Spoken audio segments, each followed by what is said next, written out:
Hey guys, welcome back. You're listening to another mini podcast with yours truly, and I'm excited to be here with you. I'm always excited to be here with you. But today we're talking about the sun, and I love the sun. I'm for sure one of those people that gets super depressed when it's cloudy. In fact, I'm looking out my window right now. It rained yesterday, it's cloudy today, and I'm not going to lie, I'm a little bit in a funk. I need the sun out. I need to feel the sun on my skin. But, if you go to a dermatologist's office, they're probably going to tell you get out of the sun. It's going to cause premature aging. It's going to give you cancer, all the scare tactics. And so we fear the sun in a lot of ways and try to avoid it as much as possible. However, in given that message, we have seen a rise in disease. Is there a correlation? Why, yes, there is. Okay, so we're going to talk about the sun. We're going to talk about skin damage, cancer, benefits, how to navigate, really the question of how much sun is too much sun and what are the actual risks and what is the sun really doing? Because we say, well, it's great. And most of us can make the connection of vitamin D and vitamin D to our immune health, but there's far more benefit to the sun. So we're going to talk about that. Now, excessive sun exposure is associated with a lot of health risks, right? Okay, we know acceleration of skin aging. All the ladies, like, where are you at? I mean, none of us want to have sunspots. We're trying to be natural, not have all those wrinkles. So we're like, okay, the sun, that's going to cause all the damage and the aging. You're not wrong. Excessive sun exposure can accelerate aging. So that's that possibility. And then obviously the big one is skin cancer. Everybody has taught, you've maybe had moles looked at or freckles or whatever, different spots on your body. And you thought, oh, is this a little suspect? We're going to have to remove it and biopsy it. Is it melanoma? Is it squamous cell? All the different things. They have all the visuals and charts and stuff like that on the wall that scare you. So yes, there are some risks to the sun and being exposed, but there's also a lot of benefits, right? And that includes vitamin D production and the improvement of your mood. We know that there is a huge connection, right? We've heard of seasonal affective disorder. People that live up north, the days start getting really short and it's like dark and freezing cold. All of a sudden, everybody is depressed. That's a real thing. And it has a lot to do with light because light actually can stimulate these chemical pathways that produce serotonin and dopamine, all of these things that make you feel good.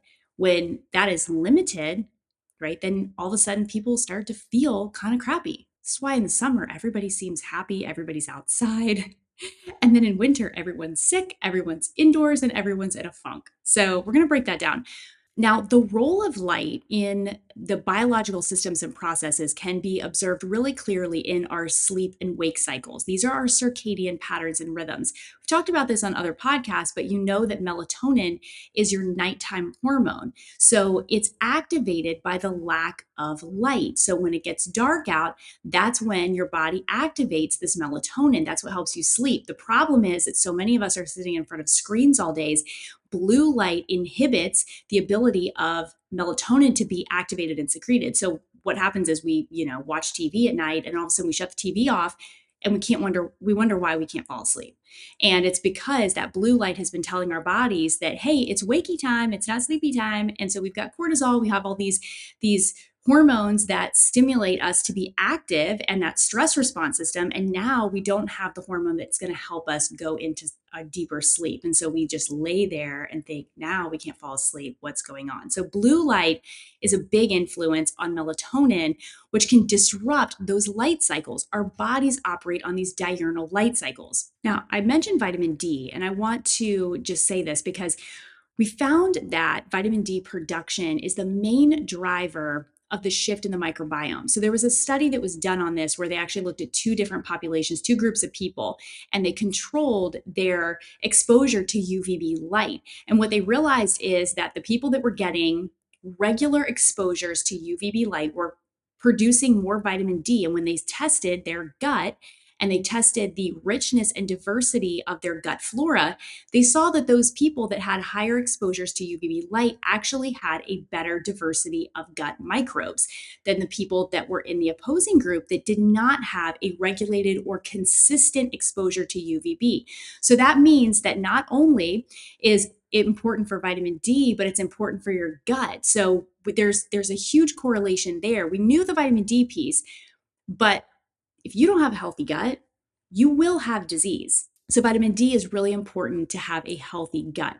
So those two pieces being connected have been really good. We knew the link between sun and vitamin D, but the link between vitamin D and your gut has not been that well established. And now through these studies that they've done, we've actually really shown that your gut, which we know that all disease is rooted in the gut, right? All disease comes from some dysbiosis, some imbalance, inflammation, leaky gut as its origin. So if your gut is not healthy, then you've got to be able to look at the light piece. So what we know is that light's being used for healing in the form of laser and LED light. So this induces what we call photobiomodulation, or a PBM effect. So it's used to accelerate healing because it increases cell viability by stimulating the mitochondrial and cell membrane photoreceptors to synthesize and make ATP, which is energy. And you need energy in order to repair your cells and your tissue. So this is we know that in using light therapy, we can actually stimulate healing processes in the body. So light has significance. We can't be scared of it because it is really important that our bodies have exposure to it on a regular basis so that it can continue to make the hormones necessary for you to have a healthy and robust microbiome, a really strong immune system, and ultimately to create antioxidants in the form of melatonin to go after those reactive oxygen species, right? Because those ROS, those are the things that are going to drive inflammation and cell death and disease. So light is so very, very important, and we can't just demonize it and say that it's no good. We've got to stay away from it, stay inside. In fact, the more that we've actually adopted that mentality, and the more that that's been pushed, the more disease that we've seen in people, and the more anxiety and mood disorders across the board have increased. So let's talk about the actual wavelengths of the sun, because when I was originally kind of researching this, and even just in the past years, I'm only really familiar with the UVA, UVB that you see on sunscreen bottles, because it's always, protects you from, it's 50 SPF, UVA, UVB. And I'm like, okay, well, I don't really know which one's the good one, which was the bad one, which one's worse, what on the spectrum should I be looking for?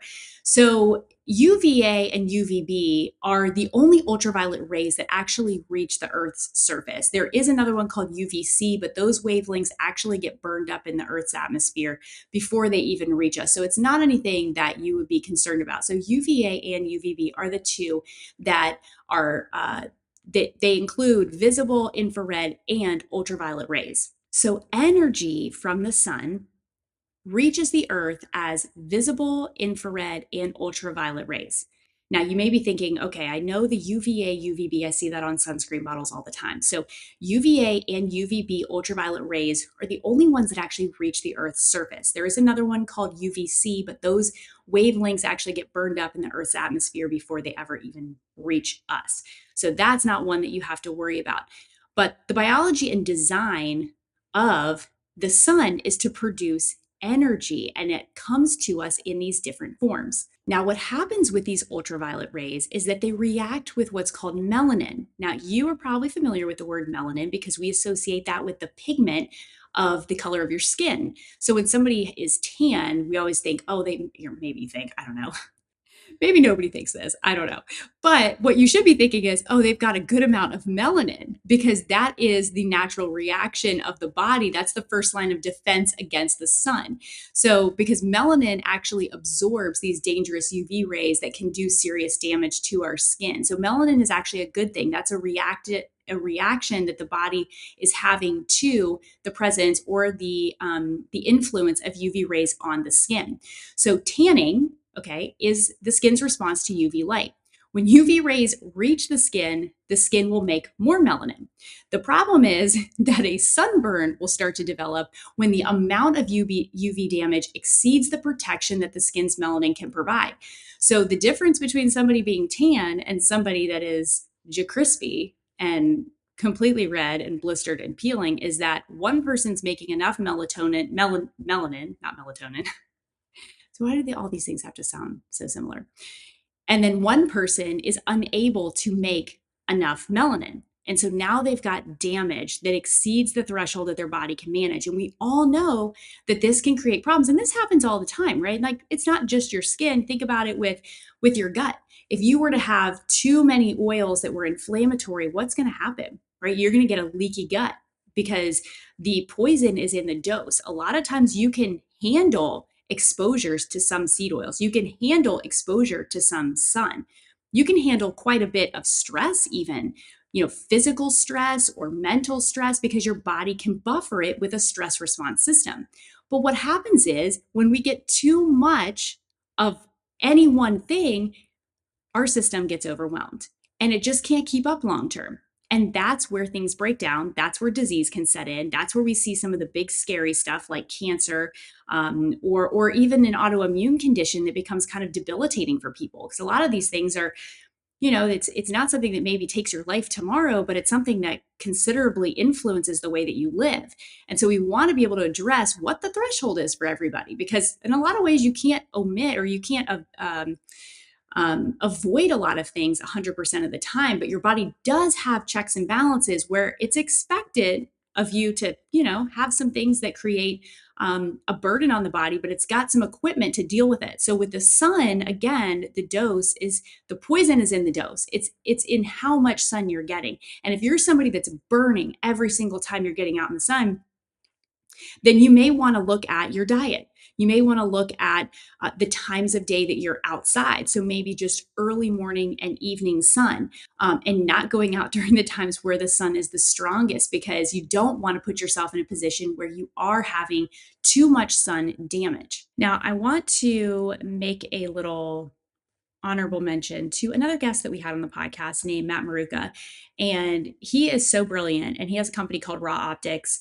And we interviewed him. I'll link it in the show notes. If you haven't listened to it, you can go back and check it out. Really interesting. But he gave an illustration of light through windows, because a lot of us spend time inside. And so we just think, okay, well, we're getting natural daylight inside. So my circadian rhythm's fine. And I'm, my blue light exposure is mitigated because, I've got the windows open, or I've got, my office has lots of windows. But what he actually showed us is that you're not getting the same wavelengths through your window that you are if you were to be outside or on the other side of your window, which is really interesting, because like I'm actually looking out a window right now, but knowing that the glass barrier is actually filtering out some of the things that your retina is receiving to produce the right hormones, to produce melanin, or produce melatonin a little bit later. So that's just a kind of an interesting little caveat there to think about, is that if you are spending a lot of time inside, even if you're exposed to natural light through windows, you're actually not getting the same type of UV exposure as you would if you were outside. Here's something else that was interesting. I came across this study, and it talks about the microbiome, and how they did this study was they actually took these lifeguards, and at the beginning of summer in May, they did a swab, like a dermal swab of their forearm. And then in October, at the end of summer, they did the same swab, skin swab. And what they found is that there were bacteria that had populated and proliferated over the summer on their skin that actually help modulate the damage of skin cells. Okay, so let me break this down so it makes a little bit more sense. So what they found is that the microbiome kind of can provide an additional layer of protection against UV radiation. So there's a specific type of bacteria, which I may not even pronounce this right. You guys will never need to remember it. But what you can remember is that the more regular sun exposure you get, the more this type of bacteria can thrive on your skin. And it's called cyanobacteria. So someone can correct me if I mispronounce that. We're going to go with that right now. But they produce a specific pigment, which is an effective photostable ultraviolet shield, which is really cool. It basically helps neutralize the damage to your skin cells. So, we talk about our microbiome in our gut, but, you have a microbiome on your skin. This is why it's really valuable, really important that you understand that everything you're putting on your skin is affecting your health. It's affecting your immune system and your body's ability and resilience to adapt to stressors. So even things like the sun that are coming in contact with your skin, you have microbes on your skin that are helping you offset the damage of UV rays. So these lifeguards, they found that the more that they were in the sun on a regular basis, the higher population of this bacteria was on their skin, but it actually created more of a protective barrier. So they, prior, they didn't have this bacteria, but with the influence or the exposure to the sun now helped this grow, this bacteria population actually grew, proliferated, and then in as a result, it was actually able to help these people's skin fight the damaging effects of the UV rays. So be careful in the summer as you're using a lot of topical products, because even things like sunscreen, it can be very, very toxic to your body. So I am a big fan of beef tallow. And you know what? This is not advice, medical advice. Nothing I say is medical advice. This is just what I do. I actually take vitamin C in the summer before I go out in the sun. Or if I forget, I'll do it afterwards. But I try and take it a little bit before, because vitamin C is an antioxidant, and that will help you from an internal perspective to neutralize some of the reactive oxygen species. I also just wear a hat. And if it's the middle of the day, like I just won't be in the sun more than like 20 minutes, and then I'll get in the shade, and then I'll go back out for like 20 minutes, and then I'll get back in the shade. And I just find that I don't burn. I even do that with the kids. They have all like the long sleeve stuff, and some of the fabrics probably full of PFAs and other toxins. But you gotta you gotta pick your poison, I guess, right? Is it sunscreen or is it the toxic fabrics? But I oftentimes find that even my kids, by the end of summer, like they're not burning. Their bodies are very much adapting to the sun. This is why a lot of times I think this is what I took away.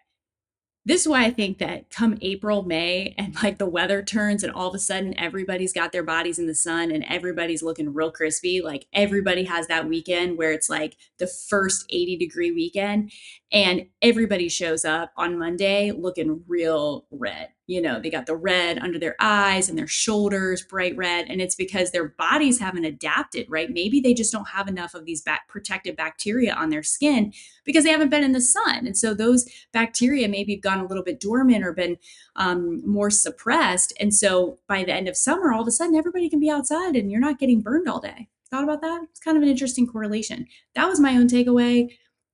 That's not going to be in a scientific journal, I don't think. But when I read that study, I thought there's got to be something to it where as those bacteria increase, now your ability to withstand UV damage is a lot greater.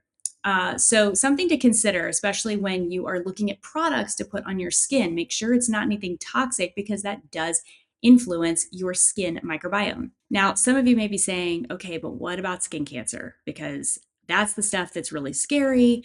Maybe you've got a relative or a family member, somebody close to you that's had skin cancer. And so that makes it really, makes it very fearful for a lot of people. And so I'm not saying be reckless by any means, but I think that the takeaway is that the burns are the issue. That's when we know that the body is not producing enough melanin. The melanin is essentially the injury to the skin, right? Because we're seeing that darker pigmentation. And that's okay, because the body is actually able to manage that to a degree. It's when you start getting burns and blisters and peeling that the body isn't able to keep up with that damage and offset it. And that can lead to things like cancer. But here's a statistic that may actually surprise you. Only about 5 to 12% of melanoma with a distinct mutation has been reported to be of hereditary origin. So when it is distinctly a melanoma, no, like 5 to 12%, very, very small amount, is actually hereditary. So comes back to the point of epigenetics, which really says that your lifestyle holds the key to disease. So I think that that's something that we've got to consider. What are we doing day to day? I think the constant exposure to toxins is a big issue. I think that being indoors and in front of blue light oftentimes is a big disruptor to our endocrine system and our hormone signaling pathways. And I think the things that we eat are a problem. So, if you've been on Instagram or, just any social media, you may have seen over the summer, there was a lot of chatter about seed oils and people getting burned, saying that seed oils now are just everywhere and everybody goes out in the sun and gets fried. And, it's just bright red. Whereas, 50 years ago, we didn't have all these seed oils, and, people would just lay out all day, and you'd see everybody put like, what was it, like Vaseline, and, they'd have like the what am I thinking of? Tinfoil and like, we were like greasing up. I mean, I remember doing that. Like I was in high school and I would put the baby oil on, which is like terrible, just go sit out all day. But I really never got that burn. So, I think there is something to say about our diet, again, driving more inflammation because we're having these highly refined and processed foods. The end of the day, it's a cumulative effect of your toxin load. So if you are getting pummeled with EMFs and refined foods and you're putting things on your body and you're breathing things in through your lungs and it's all carrying this high load on your body, then you know what? You may be really sensitive to the sun. You may not be able to produce the right chemicals and hormones to protect you. So I think that overall, reducing your toxic burden, eating foods that are high in antioxidants, that's going to support you. And you know what? You can also do a little supplementation because I think that's great. Vitamin E oil, phenomenal. I love using vitamin E oil and vitamin C. So I would pair those two together if you know you're going to be in the sun. Also know that in the beginning of the season, you may not have some of those good microbes that are going to help protect you against exposure to UV. So be a little easy as you gently, get yourself used to sun exposure. But again, the weekend warriors, don't just go out on a Saturday and spend all day on the soccer field with your kids getting roasted and then, and then you're indoors for the next 6 days. Try and get a little bit of sun exposure every day. That's actually going to support your circadian rhythm. It's going to increase your melatonin. Think about this. Melatonin is the greatest antioxidant in the body. Like next to glutathione, melatonin is it. We think about melatonin as a sleep hormone, but melatonin acts as an antioxidant and it's repairing things all night long because that's when it peaks is like 2 to 4 a.m. So you've got to be able to have a healthy endocrine system and hormonal system in order to fight off and squelch some of these ROS, reactive oxygen species. So again, it's all balanced. The sun is not all good or all bad. There is somewhere in the middle that everybody should land. But I hope that maybe some of these studies and just, this topic of conversation gets you thinking about it in a different way, because the more you can be intentional about where you spend your time during the day, the more you're going to be able to support your body and your health. I think it's just when we allow life to run us ragged and we're just doing things and then it's like, well, I don't really know if the sun's good for me, so I'm not going to really worry about going outside. Go outside, get some sun. Early morning, evening, that's going to really support the circadian rhythms. But I think the more you can just take quick breaks, I try to do this pretty often. I really would go do it right now after this podcast, but it's cloudy out. But you actually get UV exposure when it's cloudy. It's just my mood. I need to feel the sun. I'm complaining a lot right now. I'm gonna turn it around for you guys before we conclude today's episode, so that I don't leave you on a negative note. But I'm gonna link some of these articles for you guys if you want to check them out. Fact check me. Dive a little bit deeper, feel free to do it. I'm also going to link Matt Maruka's episode on light because it was so interesting. He gives an incredible deep dive into the science of light.